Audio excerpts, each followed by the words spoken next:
فرزند زہرا یہ حالات برے ہیں۔ کاشانۂ بصیرت ایک ایسا مکمل یوٹیوب چینل جس پر محروم بصارت کے لیے بالخصوص اور تمام افراد کے لیے بالعموم سینکڑوں کی تعداد میں اسلامی کتب دستیاب ہیں۔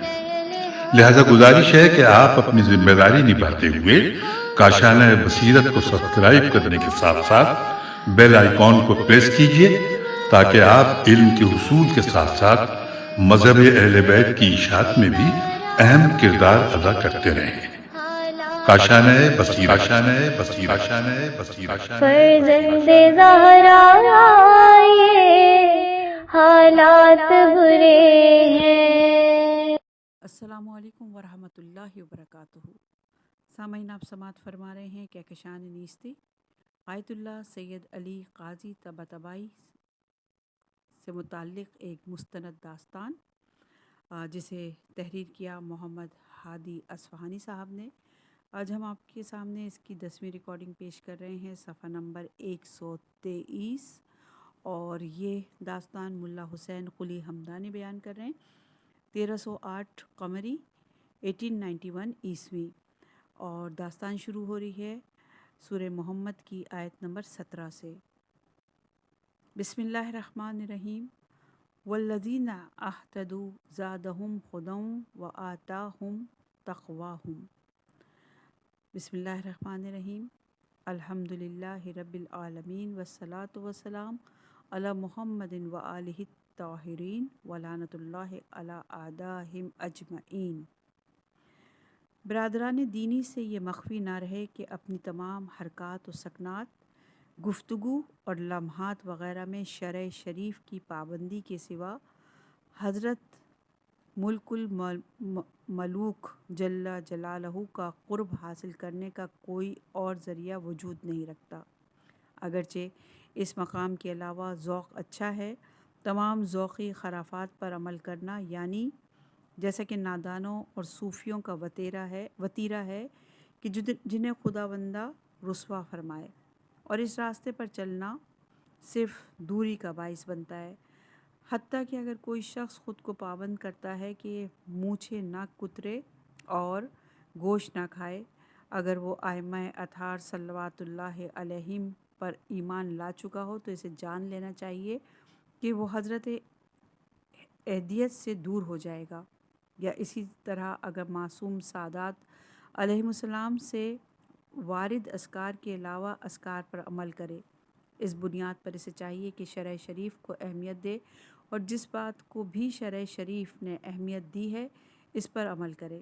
اس حقیر نے عقل اور نقل سے جو بھی استفادہ کیا ہے، اس کے مطابق طالب قرب کے لیے سب سے اہم چیز ترک گناہ کی انتہائی سعی و کوشش ہے۔ جب تک آپ یہ فریضہ انجام نہ دیں، آپ کا ذکر اور فکر آپ کے قلب کو کوئی فائدہ نہیں پہنچائے گا، کیونکہ اگر سلطان کے مقابلے پر انکار اور عصیان کے مقام پر ہو تو اس کی پیشکش اور خدمت گزاری کا کوئی فائدہ نہیں ہے۔ میں اس سلطان کے علاوہ کسی اور عظیم سلطان سے واقف نہیں ہوں، نہ ہی مجھے یہ معلوم ہے کہ کون سا جھگڑا اس سے جھگڑنے سے زیادہ قباحت رکھتا ہے۔ پس جو کچھ میں نے ذکر کیا اس سے جان لو کہ گناہ کرنا محبت الہی چاہنے کے لیے نہایت فاسد امر ہے۔ تم پر کیوں کر یہ بات پوشیدہ ہے کہ گناہ نفرت و بیزاری کا باعث بنتا ہے، اور نفرت محبت کے ساتھ اکٹھی نہیں ہو سکتی۔ جب بھی تم پر یہ ثابت ہو جائے کہ دین کا اول اور آخر اور ظاہر و باطن معصیت کو ترک کرنا ہے، تو اپنی پوری مجاہدت اور کوشش اس میں لگا دو کہ اپنے جاگنے سے لے کر دوبارہ سونے تک کے تمام لمحات میں مراقبے، اپنی گفتار و کردار پر گہری نظر رکھنے میں مصروف رہو، اور مقدس محضر الہی میں ادب کی پابندی کرو، اور جان لو کہ تم اپنے ایک ایک جز اور وجود کے ذرے ذرے میں خداوند کی قدرت کے اسیر ہو، اور اس کے شریف محضر کے احترام کا لحاظ کرو، اور اس کی یوں عبادت کرو جیسے اسے دیکھ رہے ہو۔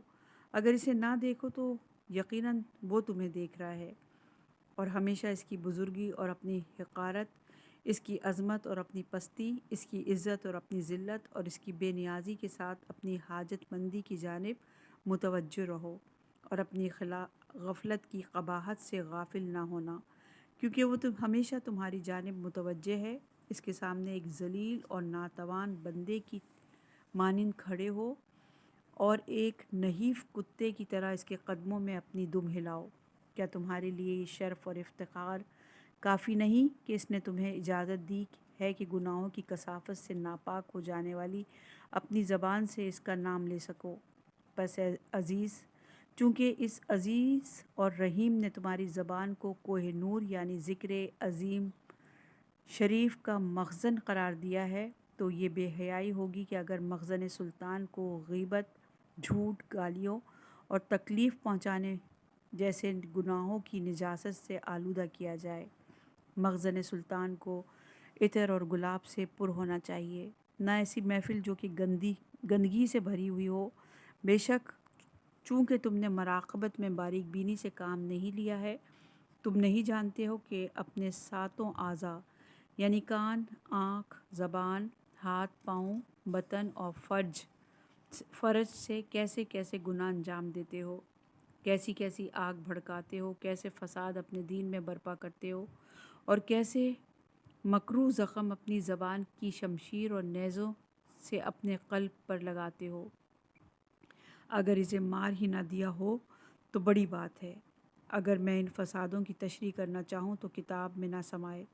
ایک وقت میں کیا کر سکتا ہوں؟ تم نے اپنے اعضاء کو گناہوں سے پاک نہیں کیا ہے، کیوں کر منتظر ہو کہ احوال قلب کے بارے میں تمہارے لیے کچھ لکھوں؟ بس جلدی کرو سچی توبہ کے لیے، پھر جلدی کرو جد و جہد اور مراقبت میں۔ خلاصہ یہ ہے کہ مراقبت میں کوشش کے بعد طالب قرب کے لیے ضروری ہے کہ وہ طلوع فجر کے نزدیک سے سورج طلوع ہونے کے درمیان کم از کم 1-2 گھنٹے کا وقت ہاتھ سے نہ جانے دے۔ نماز شب کو آداب اور حضور قلب کے ساتھ ادا کرے، اور اگر وقت زیادہ ہو تو ذکر، فکر یا مناجات میں مشغول رہے، لیکن رات کے ایک مقررہ وقت میں اسے حضور قلب کے ساتھ ذکر میں مشغول ہونا چاہیے۔ تمام حالات میں اسے حزن سے خالی نہیں ہونا چاہیے۔ اگر نہ ہو تو اسے اسباب کے ذریعے مہیا کرے۔ ان سے فراغت پا کر تسبیح سیدۃ النساء 12 مرتبہ، سورہ توحید اور 10 مرتبہ لا الہ الا اللہ وحدہ لا شریک لہ الملک آخر تک پڑھے، 70 مرتبہ استغفار پڑھے اور کچھ قرآن شریف کی تلاوت کرے۔ دعا جو صبح کے نام سے مشہور ہے، اس کو آخر تک پڑھے، نیز ہمیشہ باوضو رہے، اور اگر وضو کے بعد 2 رکعت نماز ادا کرے تو بہت اچھا ہے۔ اس بات کا بہت خیال رکھے کہ کسی صورت میں اس سے کسی کو تکلیف نہ پہنچے، اور علماء سمیت مسلمانوں بالخصوص متقین کی ضروریات برطرف کرنے کی بہت کوشش کرے۔ ہر ایسی اجتماع سے جہاں گناہ کا امکان ہو ضرور پرہیز کرے، بلکہ اہل غفلت سے غیر ضروری میل ملاقات نقصان دہ ہے۔ چاہے معصیت نہ بھی ہو رہی ہو، کثرت سے مناجات انجام دینا یا بہت زیادہ ہنسی مذاق کرنا، فضول باتیں کرنا اور بیہودہ باتیں سننا، یہ سب قلب کو مار دیتے ہیں۔ اگر ذکر و فکر مراقبت سے عاری ہو تو اس کا کوئی فائدہ نہیں ہوگا، چاہے اس کے نتیجے میں حال ہی کیوں نہ نصیب ہو رہا ہو، کیونکہ وہ حال جاری نہیں رہ سکے گا۔ مراقبت کے بغیر حاصل ہونے والے ذکر کے حال سے دھوکہ نہیں کھانا چاہیے۔ مجھ میں یہ زیادہ طاقت نہیں کہ آپ سب سے بہت زیادہ دعا کی التماس ہے۔ اس حقیر کثیر التقصیر المعاصی کو فراموش نہ کیجیے، اور شب جمعہ 100 مرتبہ اور جمعہ کے دن عصر میں 100 مرتبہ سورہ قدر کی تلاوت کیجیے۔ ایمان کے باعظمت ابواب میں سے حب فی اللہ جل جلالہ اور بغض فی اللہ جل جلالہ ہیں۔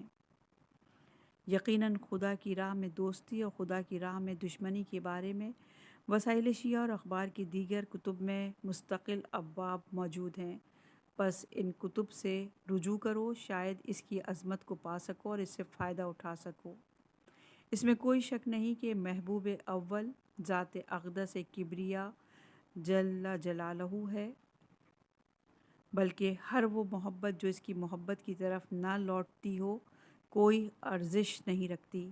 اس کے بعد ہر ایک کو اس عظیم الشان سلطان سے محبت کرنی چاہیے۔ پس واجب الوجود کے بعد پہلا محبوب خاتم ماں باپ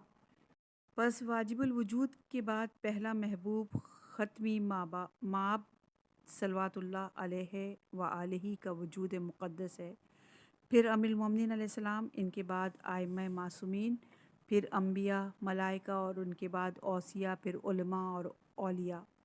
اپنے زمانے کے متقین میں سے اگر کوئی عالم ہو تو انہیں ان متقین پر جو ان کے بعد کے درجے پر ہیں ترجیح دے، اور اسی طرح نیچے کی جانب، اور کوشش کرے کہ اس محبت میں صداقت سے کام لے۔ یہ کوئی آسان مرتبہ نہیں ہے۔ اگر غور و فکر کرنے والے ہو تو سمجھ جاؤ گے کہ اگر آثار محبت حرکات و سکنات سے ظاہر ہوں تو اس محبت کا دعویدار سچا ہے، ورنہ نہیں۔ لیکن یہ گمان نہیں ہے کہ تم اس کی حقیقت اور اس کے تقاضوں تک پہنچ سکو، اور حقیر کے بس میں بھی اس سے زیادہ نہیں ہے۔ خلاصہ یہ ہے کہ خداوند کی جانب بڑھنے اور اس کا قرب پانے کی کوئی راہ نہیں ہے مگر ہر جزوی اور کلی امر میں شرع شریف پر عمل کرے۔ الحقیر حسین قلی۔ اگلی داستان بیان کر رہے ہیں سید علی قاضی، صفحہ نمبر 128 ہے، 1320 قمری 1902 عیسوی، اور شروع ہو رہی ہے سورہ حشر کی آیت نمبر 19 سے۔ بسم اللہ الرحمن الرحیم۔ وَلَا تَكُونُوا كَالَّذِينَ نَسُوا اللَّهَ فَأَنسَاهُمْ أَنفُسَهُمْ أُولَئِكَ هُمُ الْفَاسِقُونَ۔ شیخ محمد نے خط کو تہہ کر دیا۔ ملا حسین قلی کا قلم اور شیخ محمد کے نفس ربانی دونوں مل کر میرے وجود میں عشق اور معنویت کا طوفان برپا کر رہے تھے۔ تقرب اللہ میں اس قدر استحکام و تشکیل نے کہاں سے جنم لیا تھا، وہاں خاموشی چھا گئی، اور کچھ دیر بعد شیخ محمد نے کہا، آقا سید علی، اگر آپ کے پاس وقت ہو تو مجھے کچھ دیر آپ سے کام ہے۔ میں خوش تھا۔ شیخ محمد بہاری سے بہتر کون ہو سکتا ہے، اور اس سے بہتر مصاحبت کیا ہو سکتی تھی۔ میں نے اپنا ہاتھ سینے میں رکھا اور کہا، جی جناب شیخ، آپ حکم فرمائیں۔ شیخ محمد مسکرائے، پھرتی سے اٹھ کھڑے ہوئے اور کہا، یا اللہ، رفقا کی اجازت سے۔ سب ان کے احترام میں کھڑے ہو گئے۔ انہوں نے اپنا ہاتھ میرے پشت پر رکھا اور مجھے اپنے ساتھ آگے بڑھا دیا۔ اپنی پشت پر میں سید معمار، سید ہمدرد اور شیخ حسن علی کی نگاہیں محسوس کر رہا تھا۔ میں نے ان کے لیے احترام کا اظہار کیا اور شیخ محمد کے ہمراہ حرم مطہر کے باب سعادت کی جانب چل پڑا۔ شیخ محمد شروع میں خاموش تھے، لیکن پھر کبھی سکوت ہر گفتگو زیادہ بامعنی ہوتا ہے۔ میں نے اب تک ان سے استفادہ کیوں نہیں کیا تھا۔ اسی وقت شیخ محمد نے اپنا چہرہ میری جانب کیا اور کہا،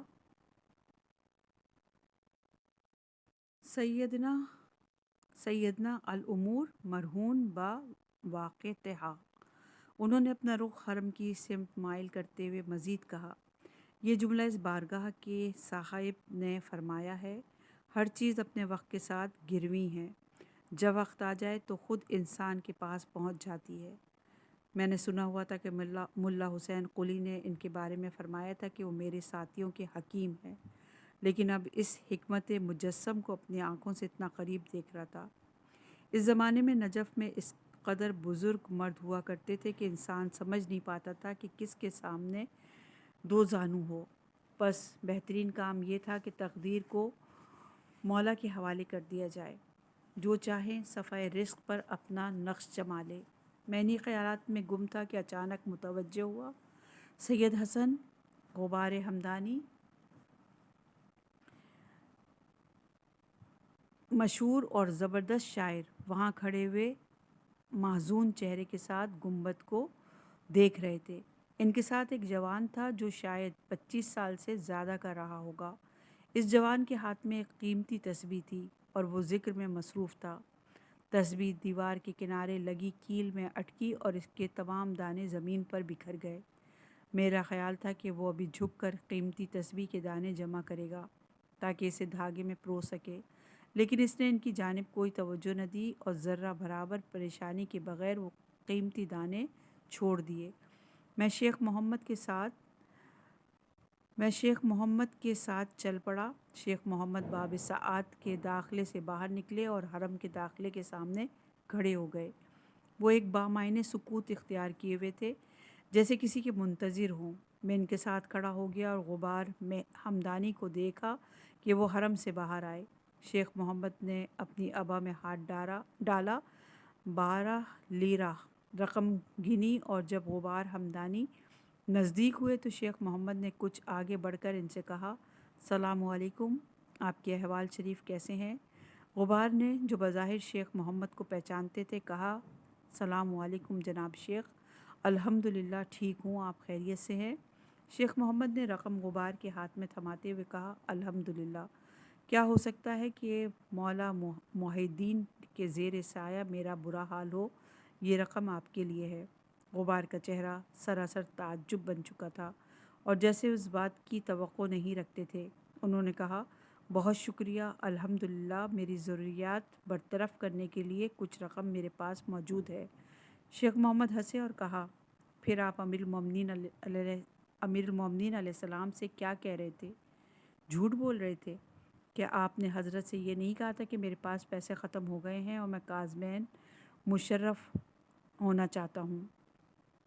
آپ خدا سے چاہیں کہ وہ رقم مجھ تک پہنچا دے تاکہ میری مشکل آبرومندانہ طور پر حل ہو جائے۔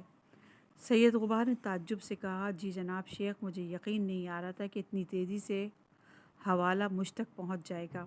شیخ محمد نے مسکراتے ہوئے رسمی تکلفات کے بعد انہیں اپنی آغوش میں لیا، خدا حافظ کہا اور میری جانب واپس آ گئے۔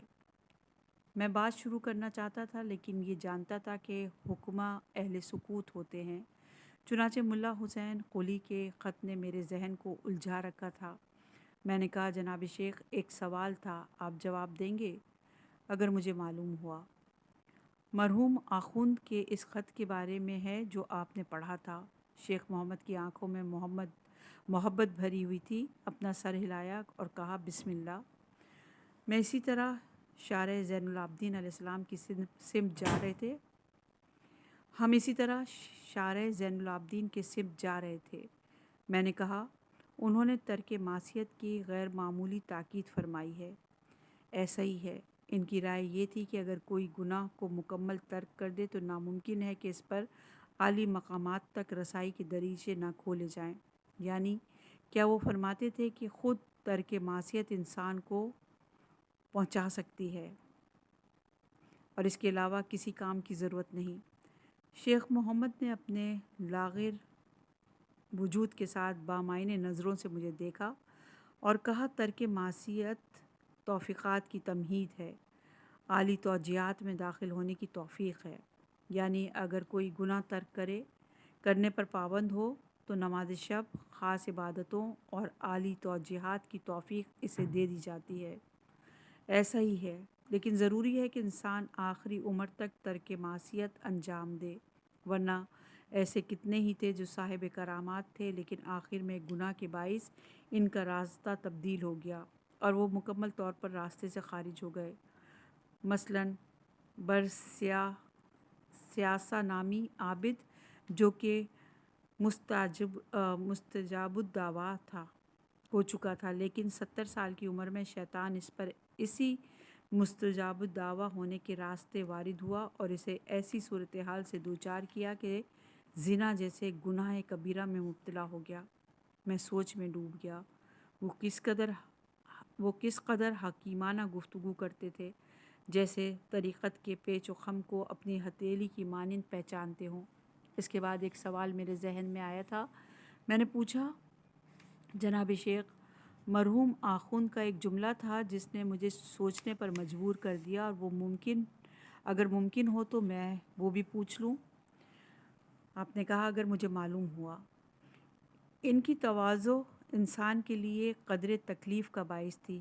میں نے اشتیاق سے اور ٹھہر ٹھہر کر پوچھا، اگر میں غلطی پر نہ ہوں تو خط کے آخر میں اس مضمون کا جملہ تھا کہ اگر مراقبت کے بغیر فکر و ذکر کرو تو فائدہ نہیں ہوگا۔ البتہ اس کے آگے بھی تھا۔ اس کے بعد یہ تھا کہ چاہے حال بھی نصیب ہو جائے، کیونکہ وہ حال باقی نہیں رہے گا، ایسے حال سے دھوکہ نہیں کھانا چاہیے جو مراقبت کے بغیر ذکر سے حاصل ہوا ہو۔ جی ہاں، میں اسی حصے کے بارے میں عرض کر رہا ہوں۔ یہ کھائی کے بارے میں گہرا اور خبردار کر دینے والا جملہ ہے، جس میں بہت احتیاط سے سالکوں کو گرنے سے بچانا ہے۔ ایسا ہی ہے۔ میں یہ پوچھنا چاہتا تھا کہ وہ فرماتے ہیں کہ اگر مراقبت کے بغیر فکر و ذکر میں مشغول ہوئے تو فائدہ نہیں ہوگا، لیکن ان کا اس بات سے کوئی خاص مقصد تھا جو فرمایا کہ مراقبہ فکر و ذکر کی شرط ہے۔ شیخ محمد نے میرا ہاتھ پکڑا اور شارع زین العابدین علیہ السلام کی پشت پر واقع کوچوں کی سمت ہدایت کی اور ہوشیاری سے کہا، ہاں ایک خاص مقصد تھا۔ مجھے شیخ کے جواب دینے کا انداز بہت اچھا لگنے لگا۔ وہ قدم بقدم انسان کو اپنے ساتھ کر لیتے تھے۔ میں نے کہا، کیا ممکن ہے کہ آپ فرمائیں ان کا مقصد کیا ہے؟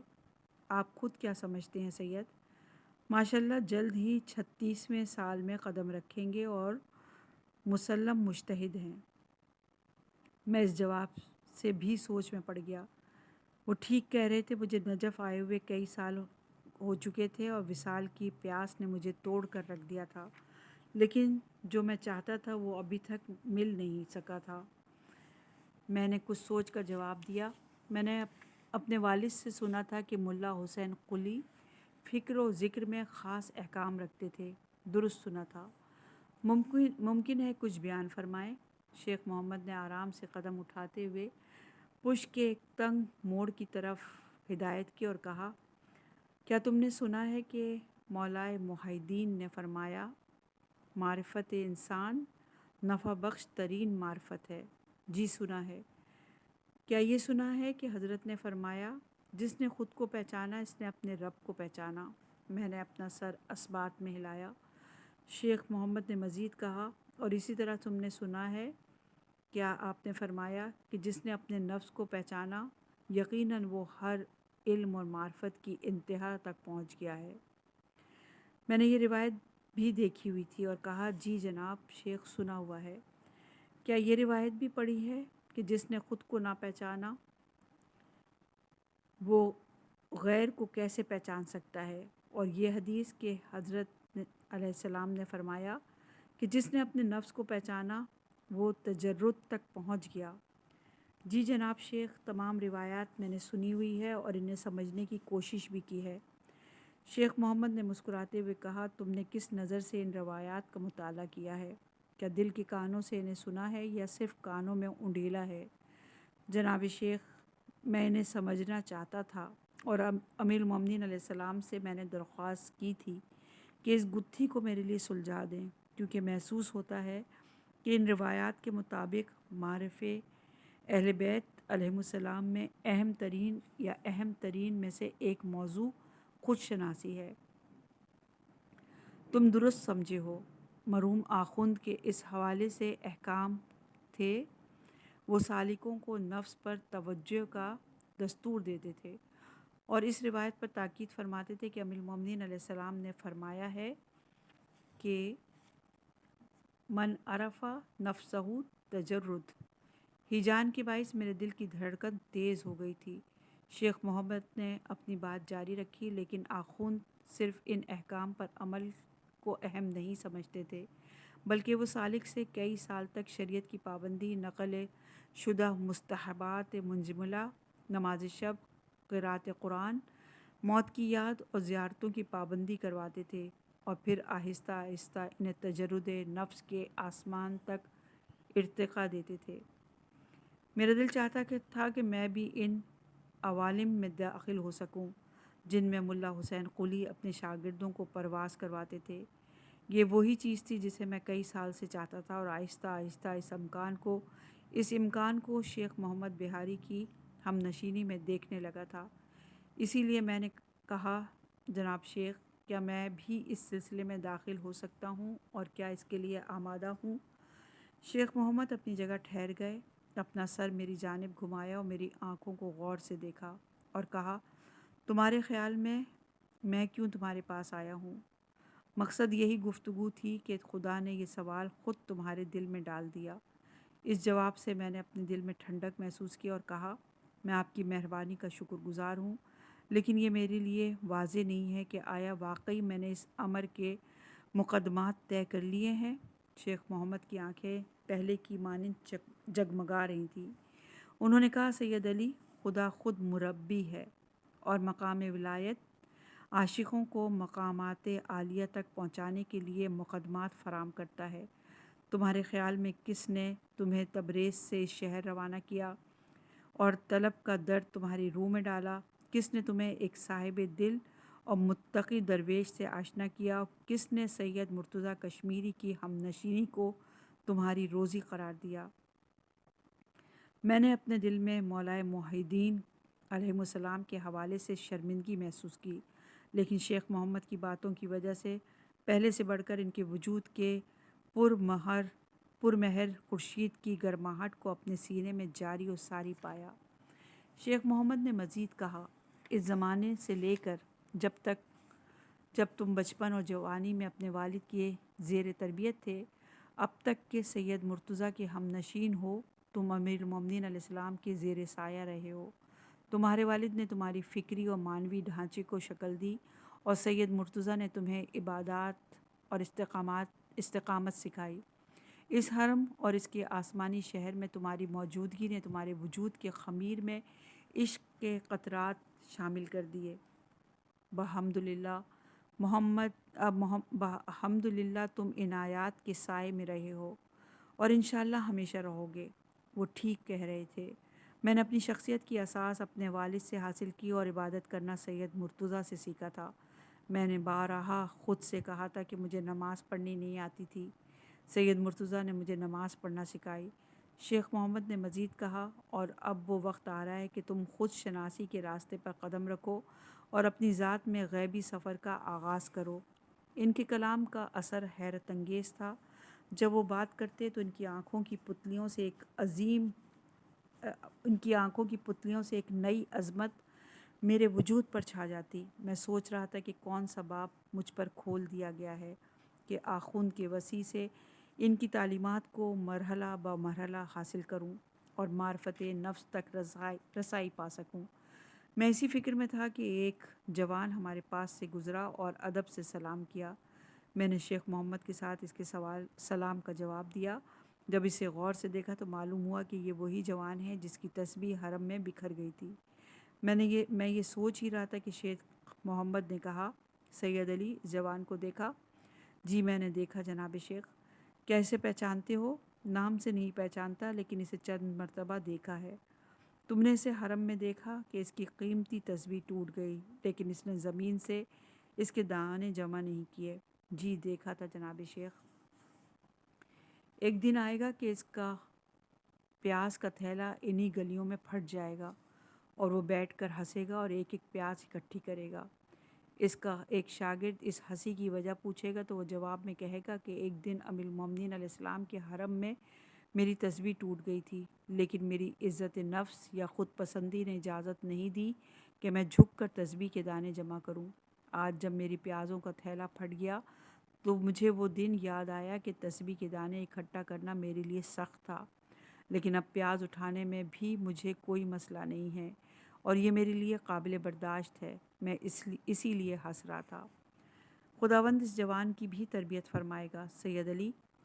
وہ بھی اپنے زمانے کے بزرگوں میں سے ہوگا، خاص طور پر اس کی فلسفیانہ اور اصولی عقل اتنی کم نظیر و جاویدہ ہے کہ اگر کوئی اس کے دروس اور تحریروں کو سمجھ لے تو خود پر فخر کرے گا۔ اس کا نام شیخ محمد حسین گمپانی ہے اور وہ حضرت زہرا سلام اللہ علیہا کی شان میں یادگار اشعار کہے گا۔ اگرچہ مجھے شیخ محمد کی روح کی قدرت اور احاطے کے بارے میں کوئی شک نہیں تھا، لیکن میں یہ سوچ رہا تھا کہ وہ ان جزیات کو مجھ سے کیوں بیان کر رہے ہیں۔ اسی وقت انہوں نے کہا، کیا تم نے مرزا جواد ملکی تبریزی کا نام سنا ہے؟ جی سنا ہوا ہے۔ وہ ان لوگوں میں سے تھے جنہوں نے ملا حسین قلی کے نزدیک عالی مراتب طے کیے اور درخشاں مستقبل کے حامل ہیں۔ میں نے سنا ہے کہ وہ ایران چلے گئے ہیں۔ ایسا ہی ہے۔ آئندہ شیخ محمد حسین کمپانی اور مرزا جواد ملکی تبریزی کے درمیان خط و خطابت ہوگی۔ ان خطوط میں سے ایک میں مرزا اصول طریقت اور ایسی چیزوں کے بارے میں لکھیں گے جو انہوں نے آخوند سے سیکھی ہیں۔ وہ خط یادگار ہو جائے گا اور تاریخ عرفان کے 4 اہم خطوط میں سے ایک قرار پائے گا۔ میں سوچ رہا تھا کہ ان وضاحتوں کا ہماری پہلی گفتگو سے کیا ربط ہے کہ شیخ محمد نے کہا اس خط میں وہ معرفت النفس میں آخوند کے طریقہ دستور کے بارے میں اہم اشارے کریں گے اور اس زمانے میں اولیاء کبیرت احمر کی مانند نایاب ہو جائے گا۔ لوگ اس خط اور مرزا کی تحریروں سے بہت زیادہ استفادہ کریں گے۔ میں حیران تھا، لیکن یہ حیرت اس وقت اس قدر شیرین تھی کہ میرے دل میں کم ہی ایسا ہوا تھا کہ میں آہستہ آہستہ متوجہ ہوا کہ شیخ محمد ہندی طلباء کے مدرسے کی جانب جا رہے ہیں۔ میں نے اشتیاق سے پوچھا، جناب شیخ، کیا ہو سکتا ہے کہ میں وہ دستورات خود آپ سے حاصل کر لوں؟ شیخ محمد نے غم سے بھرپور نگاہ کے ساتھ کہا، سید علی، نجف میں میری موجودگی کا وقت ختم ہو گیا ہے اور مزاجی مشکلات کے باعث اتباع کے دستور کے مطابق مجھے جلد ایران چلے جانا چاہیے۔ گویا میرے سر پر آسمان ٹوٹ پڑا۔ اس مرتبہ بھی میں ایک عزیز کو کھو دینے والا تھا جس کے وجود میں شعرۂ طریقت جگمگاتی تھی۔ شیخ محمد نے، جو کہ میری پریشانی دیکھ رہے تھے، کہا، کیا تم نہیں جانتے ہو کہ تمہارے ولی و صاحب موجود ہیں اور تمہیں چھوڑ نہیں دیا جائے گا؟ تمہارے سامنے راستہ رکھا جائے گا اور باذن اللہ جس مقصد کو پا لینا چاہتے ہو اس کی سمت بڑھو گے۔ تمہارا واسطہ ملا حسین قلی کے ایک اور شاگرد سے پڑے گا جن کا نام سید احمد کربلائی ہے۔ وہ تمہاری رہنمائی کریں گے۔ میں سوچ میں پڑ گیا۔ میں نے سید احمد کا نام سن رکھا تھا، لیکن مجھے کیا کرنا تھا؟ شیخ محمد نے کہا، جلدی نہ کرو، تقدیر تمہیں ان سے ملوا دے گی۔ میں ہندی طلباء کے مدرسے میں اس حال میں داخل ہوا کہ اپنے اس عزیز کو کھو دینے کے خیال سے میرا دل غم سے بھر چکا تھا، جن کے بلند مقام کے باعث میری ان سے دلی وابستگی پیدا ہو چکی تھی۔ مدرسے میں بہت شور تھا اور سب طلباء مدرسے کے صحن میں جمع تھے۔ میں نے دیکھا کہ ایک راہگیر طلباء سے بدتمیزی اور ان کی توہین میں مصروف ہے۔ طلباء چاہتے تھے کہ اس کو جواب دیں۔ شیخ محمد نے مجھے دیکھا اور مجمع کو چیر کر کہا، اسے مجھ پر چھوڑ دیں۔ ان کی آنکھیں ان کی صفات کا آئینہ تھیں اور جذبات کو آنکھوں میں یوں ہویدا ہوتے ہوئے میں نے انہی میں دیکھا تھا۔ ایسے میں کہ غیرت الہی ان کی آنکھوں میں شعلہ ور تھی۔ وہ اس راہگیر کی طرف گئے اور قدرت اور عتاب سے اس سے کہا، کیا تم مرو گے نہیں؟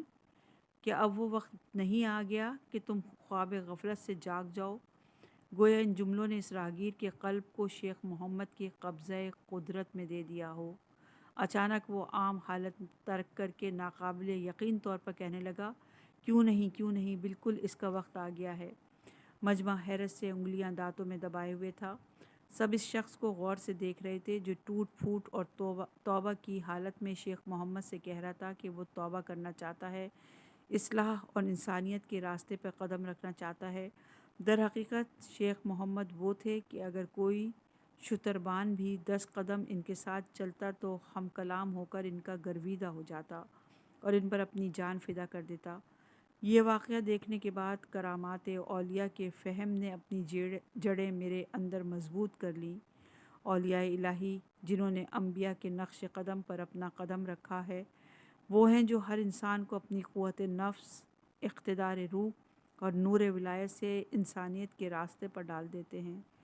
روح کی یہ بلندی اور کلام کی یہ تاثیر مولا موحدین علیہ السلام کے آستان ولایت پر گدائی کا اثر تھا، جس نے شیخ محمد بہاری اور ملا حسین قلی نیز مکتب نجف کے نورانی سلسلے کو تاریخ میں جاویداں بنا دیا۔